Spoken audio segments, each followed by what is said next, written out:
ஸ்ரீரங்கநாத திவ்யமணி பாதுகாப்பியாம் நமஹா.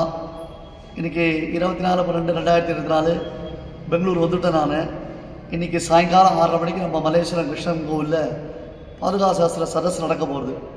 நாளைக்கு உலகத்தின் மிக பிரம்மாண்ட பாதுகா சாஸ்திர மகோத்சவம் 25th டிசம்பர் பிரம்மாண்டமாக மல்லேஸ்வரம் வேணுகோபால சுவாமி திருக்கோவில் நடக்கிறதுக்கு, அதுவும் சுவாமி தேசிகன் கைத்தளத்தில் எழுந்தக்கூடிய ஒரு மகோன்னதமான உற்சவத்தை நாம் எல்லோரும் சேவிக்க போகிறோம். ஸோ பெங்களூரில் மட்டும் இல்லை, எல்லா ஊரில் இருக்கிற ஆஸ்திக பெருமக்களும் நீங்கள் இங்கே வரணும். உங்களுக்காக நாங்கள் காத்துட்ருக்கோம். அடியேன் இன்னிலேருந்து உங்களுக்கோசரம் வெயிட் பண்ணிகிட்ருக்கேன். இன்றைக்கி சாயங்காலமும் ப்ரோக்ராம் இருக்குது, நாளைக்கு கார்த்தாலையும் ப்ரோக்ராம் இருக்குது. மெட்ராஸ் ட்ரெயின் வரவாடலாம், நாளைக்கு ஈவினிங் ஈஸியாக மெட்ராஸ் போயிடலாம். ஸோ நாளைக்கு morning I am expecting you all at Bangalore Malleswaram Venugopala Swamy திருக்கோவில். த பிக்கஸ்ட் செலிப்ரேஷன் அப்படின்றதாக நாம் பாதுகா சாஸ்திர மகோத்சவத்தை கொண்டாடலாம். பாதுகா தேவி சுவாமி தேசியனுடைய அருளை பெறலாம்.